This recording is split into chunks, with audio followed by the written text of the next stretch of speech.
Captain Jake Morrison stood on the bridge of his ship, the HMS Endeavour. The diplomatic vessel was small compared to the alien ships around it. Jake watched the screens as the massive Confederation fleet surrounded his tiny ship. His hands shook slightly as he read the message that had just come through.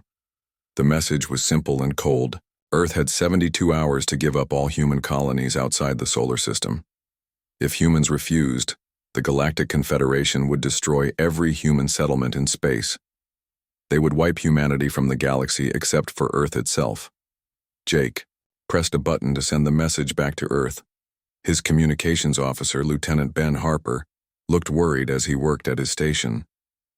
The young man had never seen so many alien warships in one place. There were over 2,000 ships from 12 different alien races, all pointing their weapons toward human space.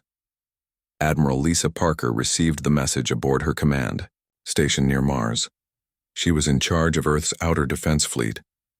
The fleet looked impressive to humans, but Lisa knew it was nothing compared to what surrounded them now.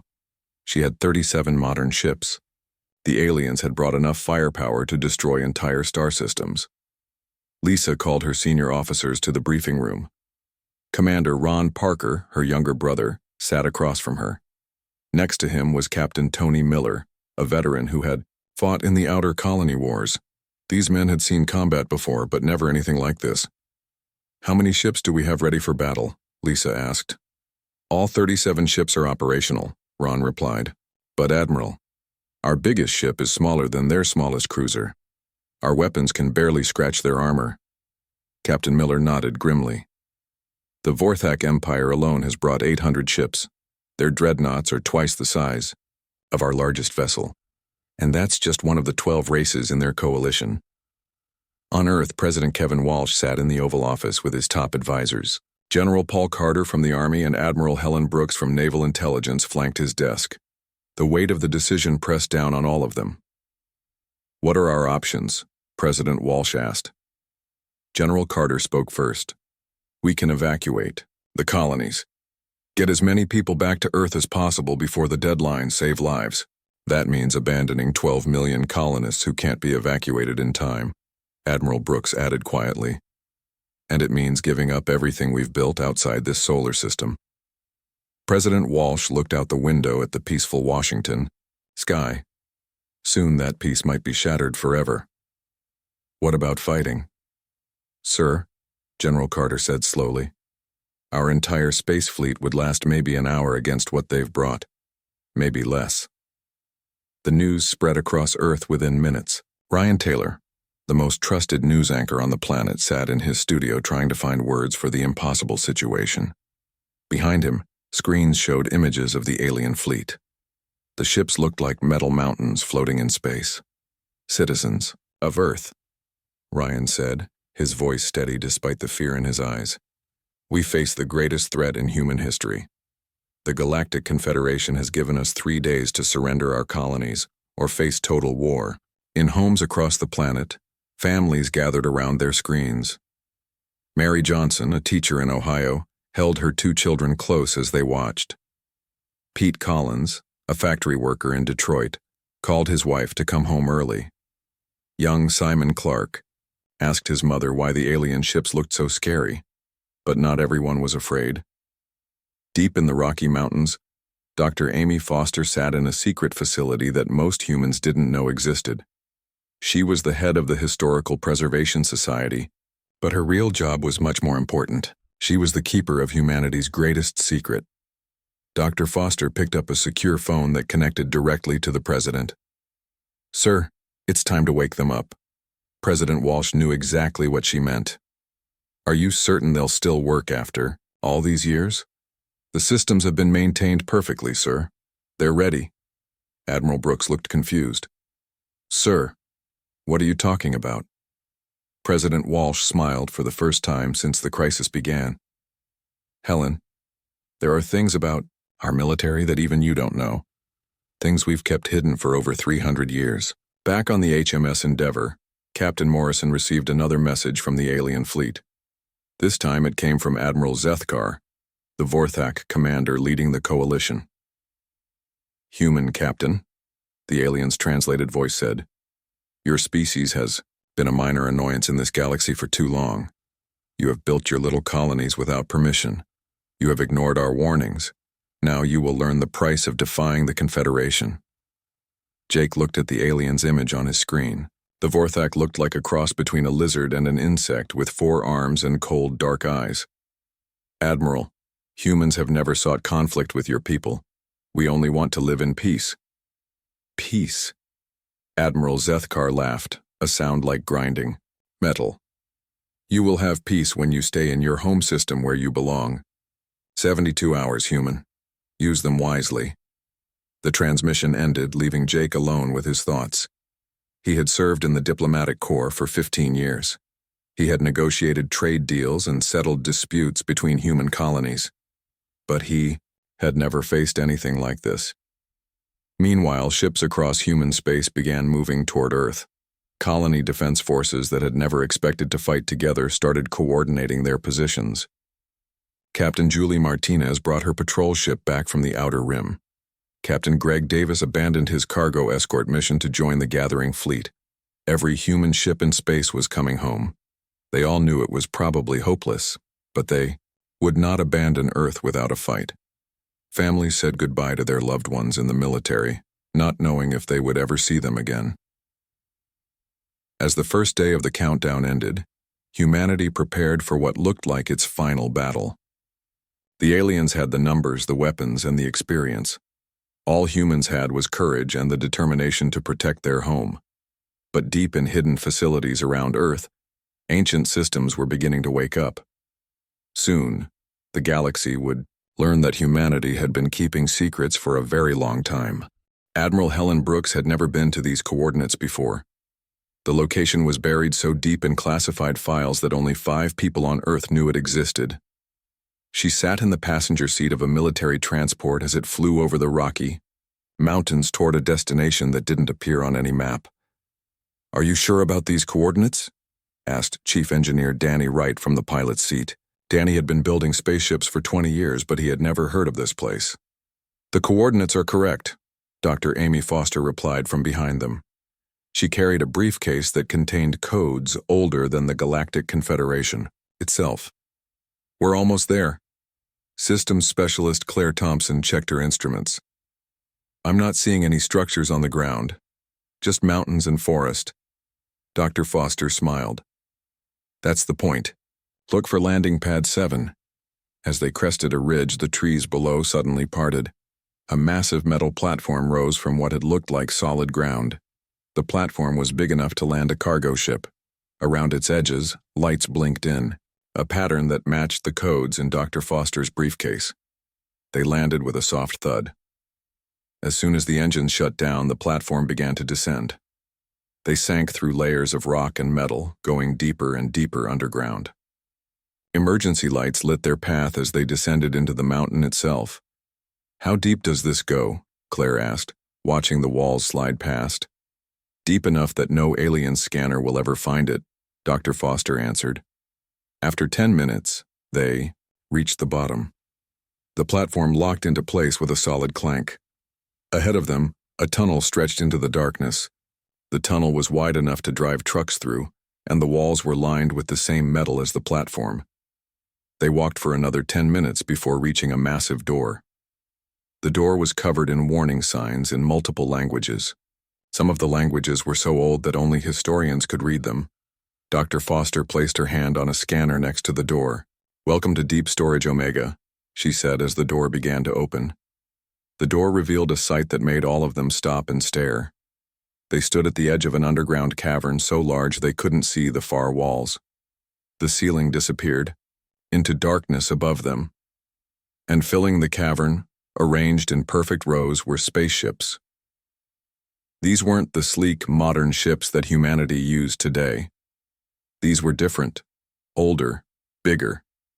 Each ship was covered in dark metal that seemed to absorb light. Their designs were angular and aggressive, built for war rather than exploration. "My God," Danny whispered. "How many ships are there?" Dr. Foster led them to an observation platform that overlooked the cavern. From there, they could see the true scope of what lay hidden beneath the mountain. 67 capital ships, each one bigger than anything in our current fleet. Claire pointed to the nearest ship. It was easily 3 times the size of Admiral Parker's flagship. When were these built? During the Silent Centuries, Dr. Foster explained.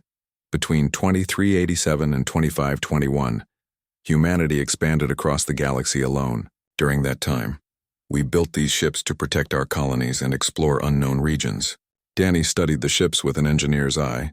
But why hide them? Why not use them when we joined the Confederation? Because we learned something important during those early years, Dr. Foster said. We learned that showing all your strength makes you a target. Better to appear weak while keeping your real power hidden. They took a transport cart down to the cavern floor. As they got closer to the ships, the true size became clear.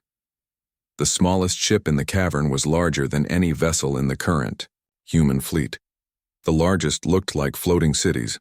Dr. Foster stopped in front of a ship with USS Leviathan painted on its hull. This one is our oldest surviving heavy cruiser, built in 2389. It's been in perfect preservation for over 300 years. Chief Engineer Wright ran his hand along the hull. The metal felt different from modern ship armor, denser, stronger. What kind of weapons do these carry? Weapons the aliens have never seen, Dr. Foster replied. Plasma cannons that can punch through any known armor. Energy shields that can stop antimatter warheads. And engines that can move these massive ships faster than anything the Confederation has. They moved to another ship, even larger than the first. This one was labeled USS Titan. Its hull was scarred from ancient battles, but the scars had been carefully preserved as part of its history. This one fought in the Outer Rim Wars, Dr. Foster said.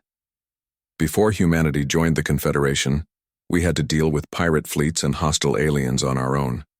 The Titan destroyed an entire pirate armada single-handedly. Claire looked up at the massive ship. How do we wake them up? Dr. Foster smiled and pulled out a small device from her briefcase. The same way we put them to sleep. With this, she pressed a button on the device.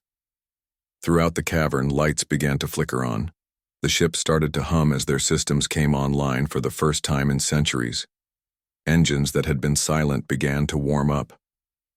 Computer systems that had been dreaming began to wake.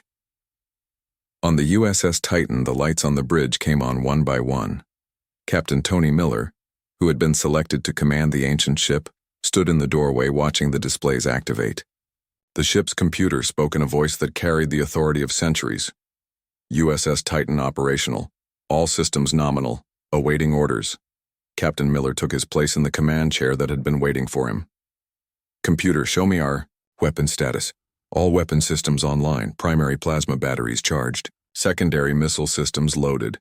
Energy shields at full power. Similar scenes played out across the cavern as other ships came online. Captain Julie Martinez took command of the USS Destroyer. Captain Greg Davis was assigned to the USS Warhammer. Each captain had been carefully selected based on their experience and psychological profiles. Dr. Foster led Admiral Brooks to the largest ship in the cavern. The USS Sovereign stretched nearly 2 miles from bow to stern. Its hull was so dark, it seemed to bend light around it. This one is special, Dr. Foster said. It was designed as a command ship, built to coordinate entire fleets in battle. Admiral Brooks looked up at the massive vessel. Who's going to command it? Admiral Lisa Parker. She's been chosen to lead the ancient fleet. As they spoke, Admiral Parker herself was arriving at the facility. She had left her modern fleet in the hands of her brother and made the journey to the secret base. When she saw the ships, she understood why this location had been kept secret for so long. The ancient fleet represented more firepower than the rest of humanity's military combined. Each ship was a masterpiece of engineering from an era when humans had to fight for every system they claimed. They were built by people who knew that weakness invited attack, and that sometimes the best defense was overwhelming offense. By the end of the day, all 67 ships were fully operational. Their crews, hand-picked from the best officers in the human fleet, were learning to operate systems that were centuries old, but far more advanced than anything they had trained on. Captain Danny Wright walked through the engineering sections of the USS Leviathan with wonder. The ship's power systems were more efficient than anything in the modern fleet. Its weapons could fire continuously without overheating. Its armor was thick enough to stop weapons that could destroy modern ships. "How is this possible?" he asked Dr. Foster. "Necessity," she replied. "When humanity was alone in the galaxy, we had to build the best ships possible. When we joined the Confederation, we thought we could relax. We built smaller, cheaper ships for peaceful exploration. But we never forgot the lessons of the silent centuries." As night fell, the ancient fleet was ready. 67 ships that had slept for centuries were now awake and hungry for battle. Their crews were eager to show the galaxy what humanity could really do when pushed too far. Tomorrow they would emerge from their hidden base and take their place in the battle for humanity's future. The aliens thought they knew everything about human military capabilities. They were about to learn how wrong they were. The 72-hour deadline was almost over. Admiral Lisa Parker stood on the bridge of her new command ship, the USS Sovereign, as it moved through hyperspace toward Earth. Around her, 66 other ancient ships followed in perfect formation. After 3 centuries of sleep, humanity's true fleet was finally going to war. Back near Earth, the visible human fleet prepared for what everyone believed would be their final battle. Commander Rick Hayes stood on the bridge of the USS Defender, one of humanity's newest ships. He watched his screens as alien vessels moved into attack position around the solar system. "Sir," his tactical officer reported, "the alien fleet has formed a battle line. They're preparing to advance on Earth." Rick nodded grimly. His ship and the 36 others like it were all that stood between the aliens and humanity's home world. Each human ship was outnumbered by more than 50 alien vessels. The math was simple and terrifying. On Earth, families gathered in their homes to wait. Mary Johnson held her children close as they watched the news. Pete Collins had taken the day off work to be with his family. Young Simon Clark asked his father if the bad aliens were really going to hurt them. "Don't worry, son," his father said, trying to sound brave. "Our space navy will protect us." But everyone knew the truth. The human fleet was too small and too weak. The alien coalition had brought enough ships to destroy Earth's entire civilization in a matter of hours. President Kevin Walsh sat in the White House Situation Room with his advisors. General Paul Carter looked at the tactical displays showing the approaching alien fleet. The numbers made him sick to his stomach. "Sir," General Carter said quietly, "perhaps we should consider surrender. We could save millions of lives." President Walsh shook his head. "We've come too far to give up now. Our people in the colonies are counting on us. We fight." At the edge of the solar system, the alien fleet began its advance. Admiral Zethkar of the Vorthak Empire commanded the massive force from his flagship, a ship the size of a small city. Around him, vessels from 11 other alien races moved in perfect coordination. "Human ships detected," his tactical officer reported. 37 vessels approaching our position." Admiral Zethkar laughed, the sound echoing through his bridge. 37 ships against 2,000. The humans have chosen suicide over surrender." War Prince Veltar of the Zalarian dynasty spoke from his own massive dreadnought. "Perhaps we should give them one final chance to reconsider. This slaughter seems unnecessary." "No," Admiral Zethkar replied. "They have defied the Confederation for the last time. Today humanity learns the price of arrogance. The human fleet moved to intercept the aliens halfway between Earth and Mars. Commander Hayes knew they couldn't win, but they would sell their lives as dearly as possible. Every minute they bought was another minute for Earth's defenses to prepare. "All ships, this is Commander Hayes," he broadcast to the fleet. "We all know the odds. We all know how this is likely to end.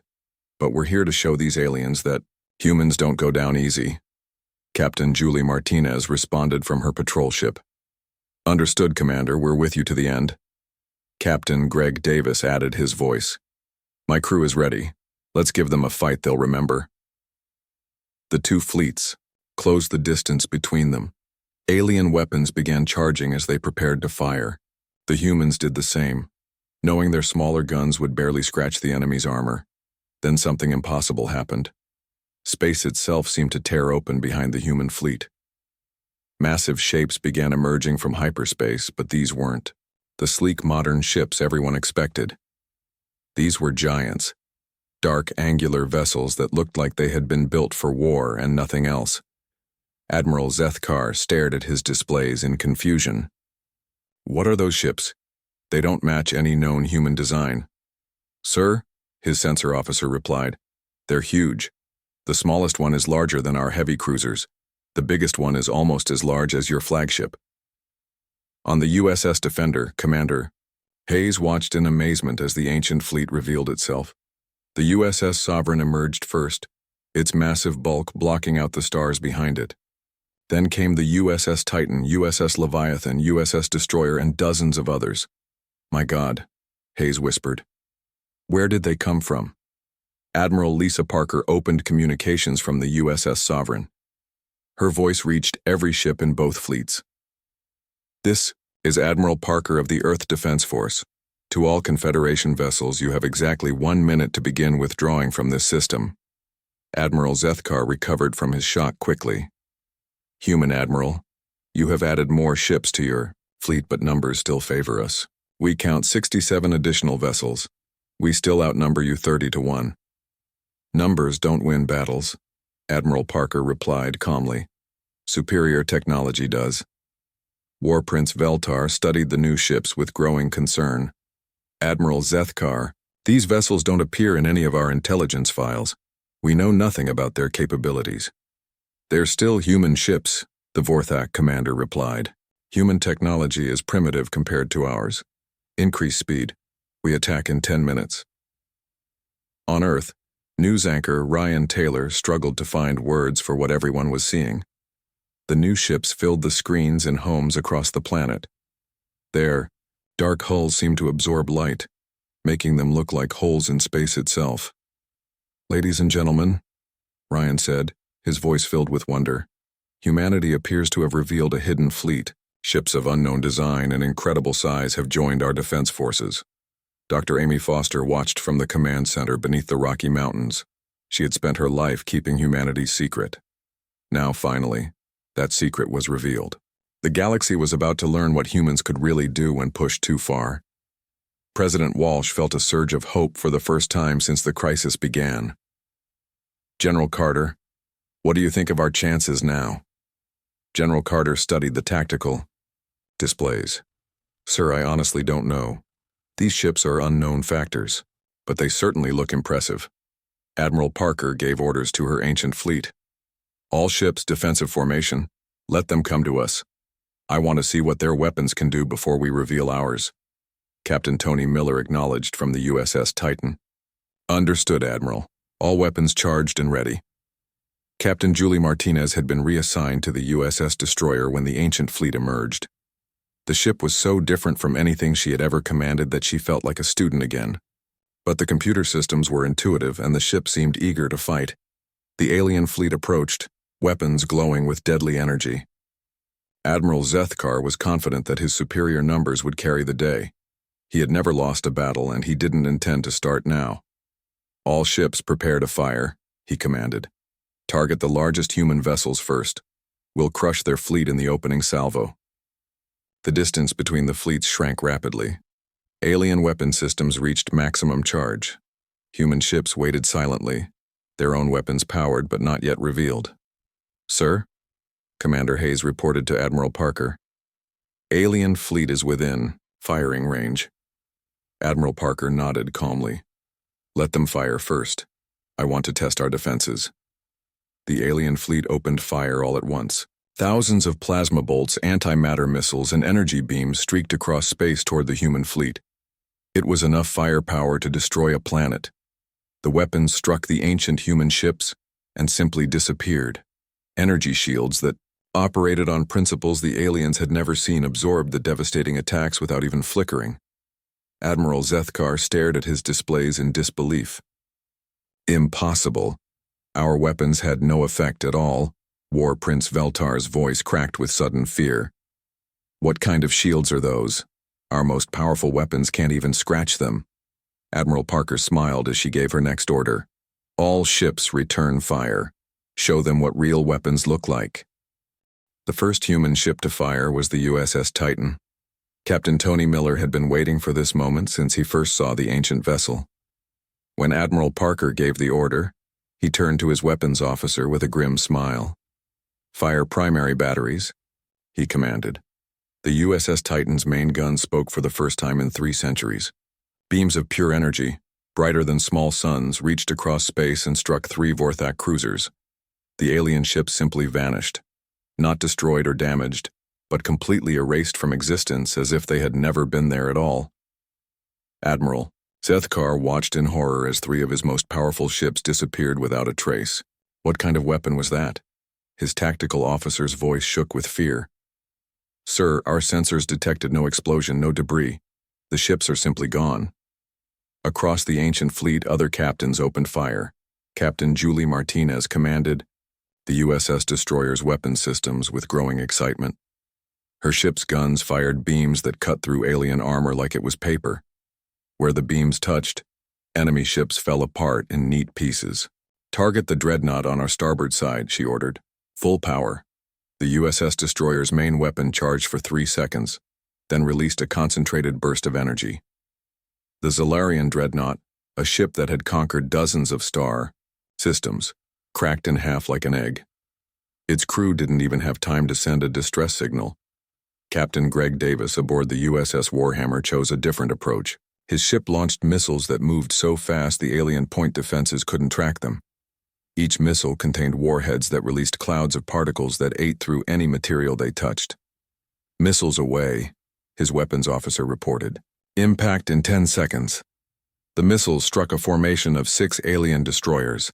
The ships began dissolving from the impact points outward, their hulls turning to dust in a matter of seconds.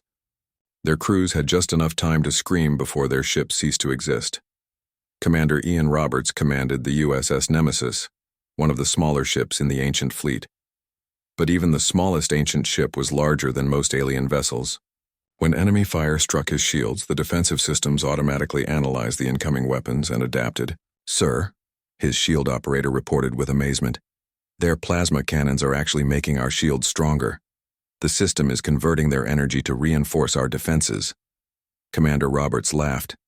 "Then let them keep shooting. Return fire with secondary batteries." The USS Nemesis fired dozens of smaller weapons simultaneously. Each shot was perfectly aimed by computer systems that could track thousands of targets at once. Alien fighters and corvettes exploded in precise sequence, creating a fireworks display. Across the battlefield, Captain Liam Turner commanded the USS Phantom, a ship designed for stealth operations. His vessel could become invisible to most sensors while still fighting at full power. He used this ability to appear behind enemy formations and strike without warning. "Decloak behind their command ship," he ordered. "Full alpha strike." The USS Phantom materialized directly behind Admiral Zethkar's flagship. Before the alien commander could react, Turner's ship fired every weapon it had. The massive Vorthak dreadnought shuddered as its armor was stripped away layer by layer. "Impossible!"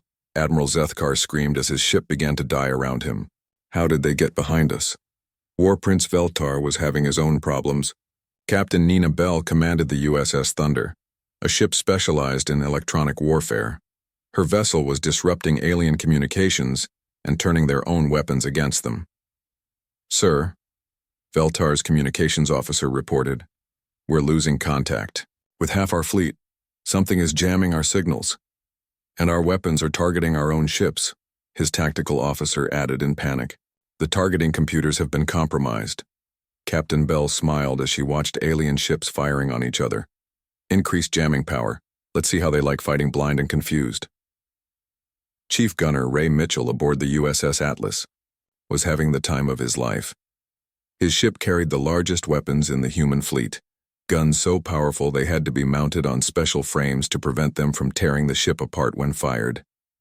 "Target that battle group on the port side," Captain Foster ordered. "Full salvo." Ray's fingers danced over his controls. "Firing all primary batteries. Take cover, sir. This is going to be loud." The USS Atlas fired 6 weapons simultaneously. Each gun was larger than an entire modern human ship. The energy beams reached across space and struck a formation of 12 alien capital ships. All 12 ships exploded at the same time, creating a brief new star in the darkness of space. Back on Earth, President Walsh watched the battle unfold with growing amazement. The tactical displays showed alien ships disappearing so fast the computers could barely keep track. "General Carter," he said quietly, "I think we're winning." General Carter nodded, still staring at the screens in disbelief. "Sir, our ships are destroying enemies faster than I can count. This isn't a battle anymore, it's a massacre."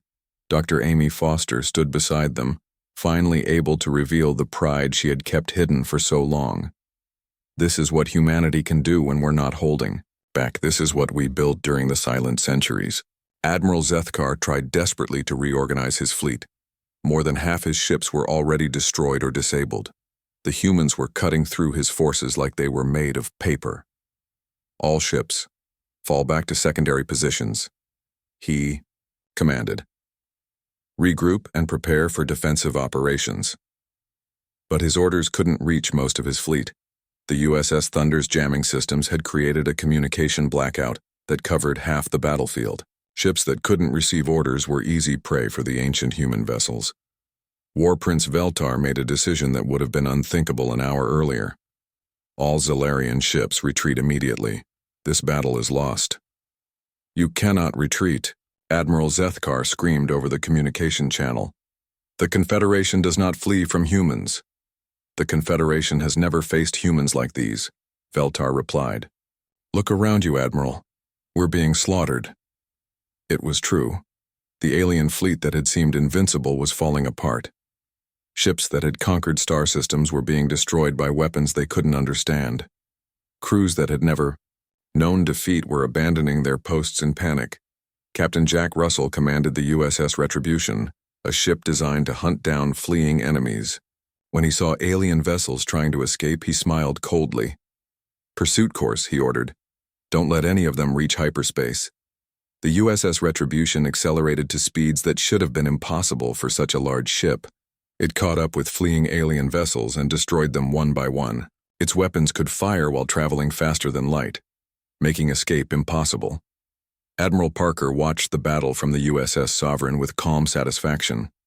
The ancient fleet was performing exactly as designed. Every system worked perfectly, despite centuries of sleep. Every weapon fired with precision that amazed even her. "Admiral," her tactical officer reported, "enemy fleet strength is down to 30%. Most of the survivors are trying to flee." "Let them go," Parker replied. "But make sure they carry a message back to their governments." She opened a communication channel that reached across the entire battlefield. Her voice was heard by every surviving alien crew member. "To all Confederation forces," she said calmly, "you came here to destroy humanity. Instead, you have learned what happens when you threaten our home. Return to your worlds. Tell your leaders what you have seen here, and remember that this was humanity showing mercy." The battle was over in less than 6 hours. Of the 2,000 alien ships that had entered the solar system, fewer than 200 survived. Most of those were damaged and limping away as fast as their engines could carry them. Commander Rick Hayes sat on the bridge of the USS Defender, watching alien debris drift past his ship. His modern vessel hadn't fired a single shot. The ancient fleet had won the battle without any help from humanity's visible forces. "Sir," his communications officer said, "we're receiving thanks from the ancient fleet commanders. They're asking if we want to help with the cleanup." Hayes laughed, feeling relief for the first time in days. "Tell them we're honored to assist, and ask them where they've been hiding for the past 3 centuries. The answer to that question would reshape the galaxy. Humanity had revealed that they were not the weak, peaceful species everyone believed them to be. They were conquerors who had chosen to appear harmless while building the most powerful fleet the galaxy had ever seen, and this was only the beginning. 3 days after the battle, the galaxy was a very different place. Captain Jack Russell led a pursuit force of 12 ancient ships hunting down the scattered remains of the Confederation fleet. The aliens who had seemed so powerful just days before were now running for their lives. Russell's ship, the USS Retribution, caught up with a group of Vorthak cruisers near the edge of human space. The alien ships were damaged and barely able to maintain speed. When they saw the human vessel approaching, they immediately sent surrender signals. "This is Captain Russell of the USS Retribution," he broadcast to the alien ships. "Cut your engines and prepare to be boarded." The Vorthak commander's voice was broken with defeat. "We surrender, human captain. Please, we have wounded aboard. We need medical assistance." Russell's expression softened slightly. "Medical teams are on the way. But you're now prisoners of the Earth Defense Force. You'll be treated according to human military law." Meanwhile, Captain Beth Adams commanded the USS Vengeance in a different part of space. Her mission was to capture alien command ships and their senior officers. The information they carried would be vital for understanding the full scope of the Confederation's military capabilities. "Sir," her scanning officer reported, "we've located the Zalarian command vessel. It's hiding in the asteroid field ahead."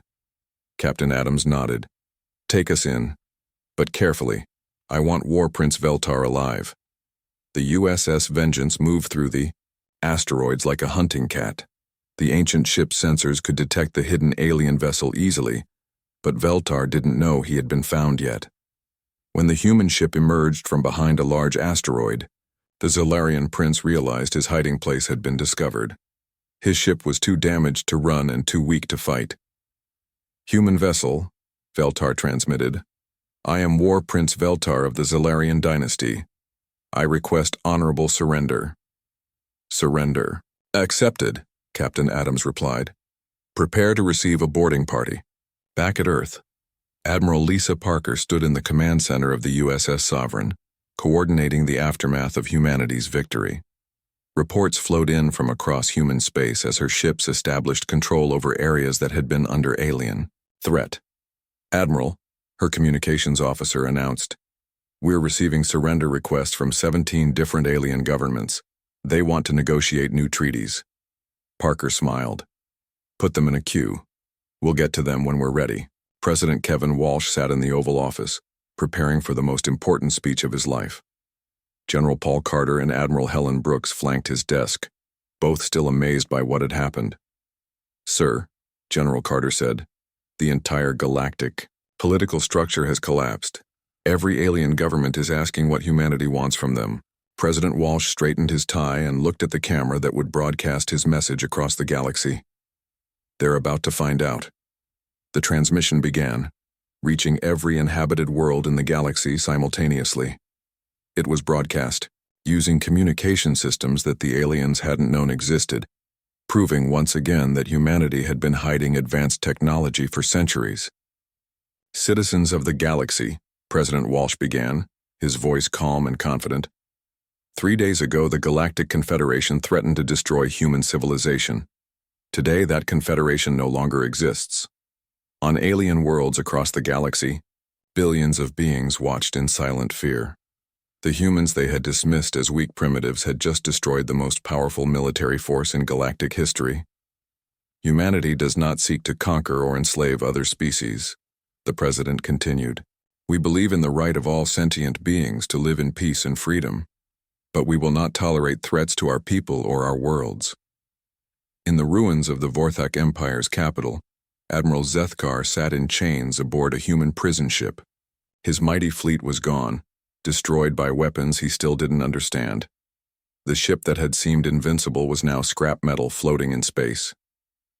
Captain Tony Miller commanded the prison ship carrying the defeated alien commander. He had orders to treat all prisoners with dignity, but he couldn't help feeling satisfied as he watched the alien who had threatened to destroy Earth. "Sir," his security chief reported, "the prisoner is asking to speak with you." Miller nodded. "Bring him to the conference room." When Admiral Zethkar entered the room, he looked like a broken creature. The proud warrior who had commanded 2,000 ships now shuffled in chains. "Human captain," Zethkar said quietly, "I must know. How long have your people possessed such weapons?" Miller considered the question carefully. "Over 300 years. We built them during our expansion period before we met your confederation." "But why hide them? Why pretend to be weak?" "Because showing strength makes you a target," Miller replied. Better to let others underestimate you while you prepare for the day when strength becomes necessary. On Earth, Dr. Amy Foster walked through the ancient hangar beneath the Rocky Mountains. Most of the ships were gone now, fighting battles across the galaxy or establishing human control over former Confederation territory, but she wasn't alone. Chief Engineer Danny Wright accompanied her, carrying files that contained even more secrets. "Doctor," Danny said carefully, "these files mention other storage facilities, older ones." Dr. Foster nodded. Deep Storage Omega was just the most recent facility. There are 6 others, scattered across human space. "How many more ships are there?" "Hundreds. Some of them are so old they predate our contact with any alien species, and some of them—" She paused, considering her words carefully. "Some of them use technologies that would reshape our understanding of physics itself." Danny stared at the sealed vault at the end of the hangar. The warnings on its surface were written in languages that predated human contact with aliens. "What's in there?" "Ships that make our current ancient fleet look like patrol boats," Dr. Foster replied. "But those will remain sealed unless humanity faces a threat that requires them." Meanwhile, Captain Jake Morrison had been given a new assignment. No longer commanding a small diplomatic vessel, he now led a joint human-alien exploration mission aboard the ancient cruiser USS Liberty. His crew included both humans and former Confederation officers who had sworn new oaths of service. Lieutenant Ben Harper still served as his communications officer, but now they were joined by former enemies who had seen the futility of fighting humanity. "Captain," the Zalarian navigator said respectfully, "we're approaching the coordinates you specified." Morrison looked at the star charts that appeared on no modern maps. These were routes that human explorers had traveled centuries ago, during the silent years when humanity expanded alone. "Take us out of hyperspace," he ordered. "Let's see what we find." The USS Liberty emerged near a star system that officially didn't exist, but human sensors detected structures orbiting the third planet. Massive space stations that had been built centuries ago, waiting for the day when humanity would return. "My God," Ben Harper whispered. "How many secrets did we keep?" Morrison smiled. "More than you can imagine. Humanity has been preparing for this day for a very long time." The stations began transmitting recognition codes as the USS Liberty approached. Ancient defensive systems came online, ready to protect whatever secrets they contained. On Earth, Ryan Taylor prepared for another historic broadcast. The news anchor who had reported humanity's darkest hour was now telling the story of their greatest triumph. "Citizens of Earth and the galaxy," he began, "humanity has emerged from this crisis stronger than ever before. Our hidden fleet has established human authority across former Confederation space. In homes across Earth, families watched with pride and amazement. Mary Johnson held her children as they saw images of human ships patrolling alien star systems. Pete Collins raised a beer to toast the crews who had saved their world. Young Simon Clark asked his father if the bad aliens would ever come back. "No, son," his father replied. "I don't think they will."